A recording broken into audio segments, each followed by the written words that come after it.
Hello my dear student, कैसे हैं आप लोग। उम्मीद करता हूं कि आप लोग स्वस्थ होंगे, मस्त होंगे, अपनी पढ़ाई में व्यस्त होंगे। दोस्तों, मैं विनय विश्वकर्मा आपका स्वागत करता हूं आपके अपने चैनल विनय से स्टडी में। तो दोस्तों, आज के वीडियो में हम क्लास 12 बायोलॉजी का चैप्टर नंबर 1 पुष्पी पादपों में लैंगिक प्रजनन का मोस्ट इंपॉर्टेंट टॉपिक को पढ़ेंगे। निषेचन निषेचन पश्च संरचना एवं घटना, यानी निषेचन के बाद होने वाली रचना और घटना। तो वीडियो में लास्ट बने रहिएगा, आज का वीडियो आपके लिए मोस्ट इंपॉर्टेंट है। तो देखिए, ऊपर वर्णित ऊपर वर्णित किए गए दोहरे निषेचन के अनुपालन या अनुहरण में भ्रूणपोष एवं भ्रूण के विकास की अगली घटनाक्रम में बीजांड के परिपक्व होने में बीज बीजांड के परिपक्व होकर बीज में बदलने तथा अंडाशय को फल के रूप में विकसित होने की घटनाओं को सामूहिक रूप से निषेचन पश्च घटना के नाम से जाना जाता है। यानी बीजांड का परिपक्व होना और बीज में बदलना और फिर अंडाशय से फल का विकास होना, ये सभी घटनाएं जो होती हैं निषेचन पश्च घटना होती हैं। तो आज की वीडियो में हम इन सभी को पढ़ेंगे। तो देखिए, हमारा पहला है भ्रूणपोष। देखिए, भ्रूणपोष क्या होता है। देखिए, भ्रूण विकास के रूप में बढ़ता है। भ्रूणपोष का विकास भ्रूण विकास के रूप में बढ़ता है। जब का विकास होगा तो भ्रूणपोष का विकास होगा। क्यों? प्राथमिक भ्रूणपोष कोशिका बार बार विभाजित होती है तथा एक त्रिगुणित भ्रूणपोष ऊतक की रचना करते हैं। इन ऊतकों की कोशिकाएं संरक्षित खाद्य सामग्री से पूरित होती हैं और विकासशील भ्रूण को पोषकता के लिए उपयोग किए जाते हैं।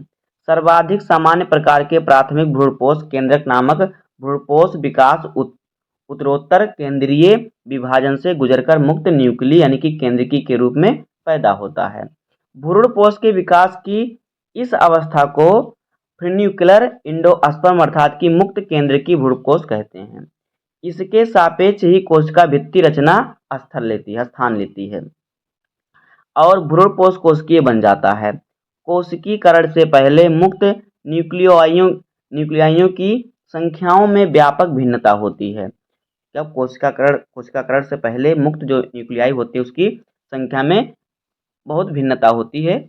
आगे देखिए, एक कच्चे नारियल का पानी जिससे आप परिचित हैं और कुछ नहीं भी मतलब परिचित हैं और कुछ नहीं भी परिचित हैं, बल्कि यह मुक्त केंद्रकीय भ्रूणपोष जो हजारों न्यूक्ली से बना है और इसके आसपास का जो सफेद गूदा होता है इसे गरी कहते हैं। गिरी जो भी कोशिकीय भ्रूणपोष होता है जिसे हम खाते हैं।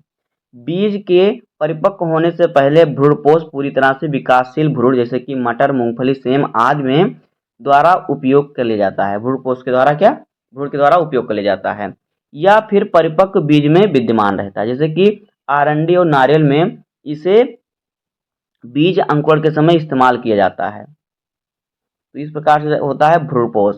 अब आगे देखिए, हमारा आ गया भ्रूण। ये हमें क्वेश्चन दिया है, क्वेश्चनों का आंसर हम अगले वीडियो में पढ़ेंगे। तो देखिए, भ्रूण क्या होता है। अगला टॉपिक हमारा भ्रूण आ गया। देखिए, भ्रूण या भ्रूणकोष या पुट्टी के बीजांड द्वारी सिरे पर विकसित होता है जहां पर युग्मनज स्थित होता है। अधिकतर युग्मनज तब विभाजित होता है जब कुछ निश्चित सीमा तक भ्रूणपोष विकसित होता है। यह एक प्रकार का अनुकूलन है ताकि विकासशील भ्रूण को सुनिश्चित पोषण प्राप्त हो सके। यद्यपि बीज में व्यापक भिन्नता होती है, भ्रूण विकास भ्रूणोद्भिद की प्रारंभिक अवस्था यानी कि चरण एक बीजपत्री तथा द्विबीजपत्री दोनों में ही समान होती है, जैसे कि हमें चित्र 1.1 में दिखाया गया था। युग्मनज प्राक भ्रूण के रूप में वृद्धि होता है यानी पका हुआ भ्रूण। इसके सापेक्ष गोलाकार, हृदयाकार और परिपक्व भ्रूण में वृद्धि करता है। एक प्रारूपी द्विबीजपत्री भ्रूण चित्र 1.14 में एक भ्रूण अक्षीय तथा दो बीजपत्री समाहित होते हैं। यहाँ पे देखिए, हमें चित्र में देखने के लिए कह रहा है ये है एक प्रारूपी द्विबीजपत्री भ्रूण। यहाँ पे देखिए ये है। आगे देखिए, इसके सापेक्ष ही गोलाकार, हृदयाकार और परिपक्व भ्रूण में वृद्धि करता है। एक प्रारूपी द्विबीजपत्री भ्रूण में एक भ्रूणीय अक्ष तथा दो बीजपत्र समाहित होते हैं। बीजपत्र के स्तर से ऊपर भ्रूणीय अक्ष की प्रोटीन एपिकाटिल बीजपत्रोपरिक होती है जो प्रारंकुर या फिर स्तंभ सिरे पर प्रायः समाप्त होती है। बीजपत्राधार में बीजपत्रों के स्तर के नीचे बेलनाकार प्रोटीन जो कि मूलांत सिरा या फिर मूलज के शीर्षार्थ में समाप्त होती है। यह मूल शीर्ष एक ढक्कन द्वारा आवृत होती है जिसे मूल गोप कहते हैं। उस ढक्कन की मूल गोप कहते हैं। एक बीजपत्री भ्रूण केवल एक बीजपत्र होता है। घास परिवार में जो घास फूस होते हैं, घास परिवार में बीजपत्र को स्टुकेटलम यानी कि प्रशक्ल कहते हैं, जो भ्रूणीय अक्ष के एक तरफ यानी कि पार्श्व की ओर स्थित होता है। इसके निचले सिरे पर भ्रूणीय अक्ष में एक गोलाकार और मूल आवरण एक बिना विभेदित परत से आवृत होता है, जैसे कि कोलियोराइजा मूलांकुर चोल कहते हैं। स्कूटेलम के जुड़ाव के स्तर से ऊपर भ्रूणीय अक्ष के भाग को बीजपत्रोपरिक कहते हैं। बीजपत्रोपरिक में प्ररोह शीर्षक या कुछ आदिकालिक पड़ होते हैं जो एक खोखला पर्णीय संरचना को घेरते हैं, जिसे परांकुर चोल कहते हैं। क्या होता है, जो बीजपत्रोपरिक होता है उसमें प्ररोह शीर्ष पर कुछ कालिक पड़ होते हैं यानी पत्ती होती है, जो एक खोखला पर्णीय संरचना होता है यानी खोखली होती है अंदर से, जिसे ही परांकुर चोल कहते हैं। अब देखिए हमारा आ गया बीज। देखिए बीज क्या होता है। देखिए आवृत्त बीजियों में लैंगिक जनन का अंतिम परिणाम बीज होता है। इसको प्रायः एक निषेचित बीजांड के रूप में वर्णित किया जाता है। बीज फलों के अंदर पैदा होते हैं। एक बीज में विशिष्ट रूप से बीज आवरण, बीजपत्र तथा एक भ्रूण अक्ष समाहित होता है। भ्रूण का बीजपत्र एक सरल संरचना होती है। जो भ्रूण का बीजपत्र होता है क्या होता है, एक सरल संरचना होती है। प्रायः आरक्षित आहार भंडार के कारण फूली हुई एक स्थूली होती है, जैसे कि लेगुमस में। परिपक्व बीज गैर एल्ब्यूमिनस अथवा एल्ब्यूमिनस रहित हो जाता है या हो सकता है। गैर एल्ब्यूमिनस बीज में अवशिष्ट भ्रूणपोष नहीं होता, क्योंकि भ्रूण विकास के दौरान यह पूर्णतया उपभुक्त कर लिया जाता है, जैसे मटर, मूंगफली। एल्ब्यूमिनस बीजों में भ्रूणपोष का कुछ भाग शेष रह जाता है, क्योंकि भ्रूण विकास के दौरान इनका पूर्णतया उपयोग नहीं हो पाता, जैसे कि गेहूं, मक्का, बाजरा आदि। कभी कभार कुछ बीजों में जैसे कि काली मिर्च तथा चुकंदर के बीजांडकाय न्यूसेलस भी शेष रह जाते हैं। अवशिष्ट उपस्थित बीजांडकाय परिभ्रूणपोष होता है। आगे देखिए बीजांड यानी कि अंडाशय का अध्यावरण बीज के ऊपर सख्त संरचनात्मक आवरण बन जाता है। बीज के आवरण में बीजांड द्वार एक छोटे छिद्र के रूप में रह जाता है। बीज अंकुरण के समय यह ऑक्सीजन एवं जल प्रवेश करने को सुगम बनाता है, जो एक छिद्र रह जाता है, छोटा छिद्र। जैसे जैसे बीज परिपक्व होता है उसके अंदर जल की मात्रा घटने लगती है तथा बीज अपेक्षाकृत शुष्क होता जाता है। फलस्वरूप सामान्य चपाचपई क्रिया धीमी पड़ने लगती है।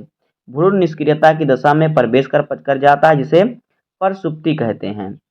जब वो एकदम निष्क्रिय हो जाता है तो उसे परसुप्ति, जब बीज सूख जाता है इसे कहते हैं।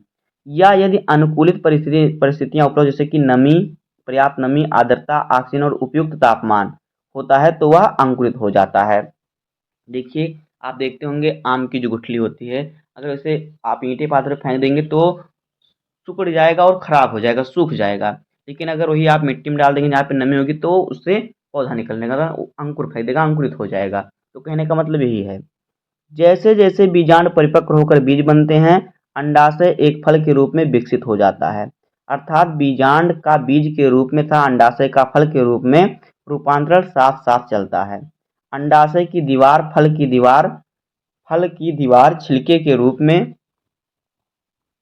यहाँ पे देखिए चित्र में, छिलके के रूप में क्या होती है, विकसित होती है, जिसे फल भित्ति कहते हैं।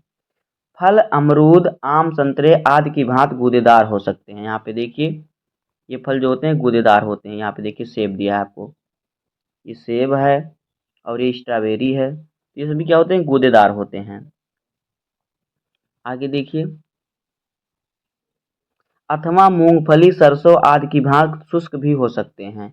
बहुत सारे फलों ने अपने बीजों के परिक्षेपण हेतु विविध क्रिया विधियां विकसित की हैं। आप फलों के वर्गीकरण एवं उनके परिक्षेपण क्रियाओं को याद करें, जिससे आपने पहले कक्षाओं में पढ़ा है। तो ये हमारा यहाँ से देखिए यहाँ से हमारा ये क्वेश्चन दिया हुआ है, यहाँ से लेके यहाँ तक की ये हमारा क्वेश्चन। तो क्वेश्चन का आंसर हम बाद में लिखेंगे अगले वीडियो में, पहले हम पढ़ लेते हैं। आगे देखिए, अधिकतर पादपों में जब तक अंडाशय से फल विकसित होता है उसके अन्य पुष्पीय अंश अपहासित हो जाते हैं एवं झड़ जाते हैं, यानी जो पुराने पत्ते होते हैं मान लीजिए वो झड़ जाते हैं। हालांकि कुछ प्रजातियों में जैसे कि सेब, स्ट्रॉबेरी जो रस भरी होती है, जिसे रस भरी भी कहते हैं, अखरोट आदि में फल की रचना पुष्पासन से महत्वपूर्ण भागीदारी निभाता है। इस प्रकार के फलों में मिथ्यानी आभासी फल कहते हैं। इन सबको फलों क्या कहते हैं? आभासी फल कहते हैं। जो सेब है वो भी एक प्रकार का क्या है? आभासी फल है। अधिकतर फल केवल अंडाशय से विकसित होते हैं और उन्हें यथार्थ या वास्तविक फल कहते हैं, यानी जिसे सत्य फल कहते हैं। यद्यपि अधिकतर प्रजातियां फल में निषेचन का परिणाम होते हैं, परंतु कुछ ऐसी प्रजातियां भी हैं जिनमें बिना निषेचन के फल विकसित होते हैं। ऐसे फलों को अनिषेक जनित फल कहते हैं, जिसमें बिना निषेचन के फल का निर्माण होता है। इसका एक उदाहरण केला है। अनिषेक फलन को वृद्धि हार्मोन्स के प्रयोग में प्रेरित किया जाता है और इस प्रकार के फल बीज रहित होते हैं। जो फल अनिषेक जनित होते हैं, यानी जिन फलों का विकास बिना निषेचन प्रक्रिया के द्वारा होता है, वो फल बीज रहित होते हैं, उन्हें अनिषेक जनित फल कहते हैं, जैसे कि केला हो गया। आगे देखिए, बीज आवृत्त बीजों को अनेक लाभ प्रस्तावित करता है। पहला, जबकि प्रजनन प्रक्रिया जैसे कि परागण एवं निषेचन जल आदि से क्या होता है? स्वतंत्र होता है। बीज की रचना काफी निर्भरतापूर्ण है। इसके साथ ही बीज नए पर्यावासों में प्रसारण हेतु बेहतर अनुकूलित रणनीतियों से युक्त होते हैं तथा प्रजाति को अन्य क्षेत्रों में बसने से मदद करते हैं, जैसा कि इनमें पर्याप्त आरक्षित आहार भंडार होता है। अल्पवयस्क नवोद्भिद तब तक पोषण देते हैं जब तक कि वह स्वयं ही प्रकाश संश्लेषण न करने लगे। युवा भ्रूण को कठोर बीज आवरण संरक्षण प्रदान करता है। लैंगिक प्रजनन का उत्पाद होने की वजह से ये नवीन जेनेटिक यानी वंशीय संपाक को पैदा करते हैं जो विविधता के रूप में लेते हैं। आगे देखिए, बीज हमारी कृषि का आधार है। बीज के भंडार हेतु परिपक्व बीज का निर्जलीकरण एक प्रसुप्ति बहुत ही महत्वपूर्ण है, जिसे पूर्ण वर्ष भर खाद्यान्न के रूप में इस्तेमाल किया जा सकता है। अगले मौसम के लिए फसल के रूप में उगाया भी जा सकता है, यानी बीज का मतलब इकट्ठा करना, उसका भंडारण करना, उसे सही स्थान पर रखना, कहने का मतलब अगर ऐसा करेंगे हम तो बीज हम बहुत दिन तक रख सकते हैं और अगली फसल में उसे भी उसका उपयोग कर सकते हैं। आगे देखिए, बीज के परिक्षेपण यानी छितराव यानी बोने, जिसे बोते हैं, छितराव के बाद वह कितने समय तक जीवित रह सकता है? यह अवधि पुनः व्यापक रूप से भिन्न होती है। कुछ प्रजातियों में बीज अपनी जीवन क्षमता कुछ महीनों में ही खो देता है, यानी कुछ बीज होता है जो कुछ ही महीनों में खराब हो जाता है, नष्ट हो जाता है। बहुसंख्य प्रजातियों के बीज में कई वर्षों तक जीवन क्षमता होती है, जीवन क्षम होता है, यानी बहुत वर्षों तक वो जीवित रह सकते हैं। कुछ बीज तो सैकड़ों वर्षों तक जीवित रह सकते हैं। यहाँ पर विश्व के प्राचीन जीवन सक्षम बीजों में अनेक रिकॉर्ड उपलब्ध हैं। एक प्राचीन बीज ल्यूपिनस आर्कटिकस है, जिसे जिसे आर्कटिक टुंड्रा से खनिज किया गया है। एक अनुमानित रिकॉर्ड है कि ये 10,000 वर्ष की प्रसुप्ति के बाद बीज अंकुरित एवं पुष्पित हुआ था, यानी 10,000 वर्ष तक ऐसा पड़ा था, उसके बाद वो मिट्टी नमी पाया और इसे अंकुरित हो गया। हाल ही का एक रिकॉर्ड 2,000 वर्ष पुराना खजूर के जीवन क्षम बीज पाइनिक्स डेक्टिलीफेरा का है, जिसे मृत सागर के पास किंड हेराल्ड के महल की पुरातात्विक खुदाई के दौरान खोज पाया गया था।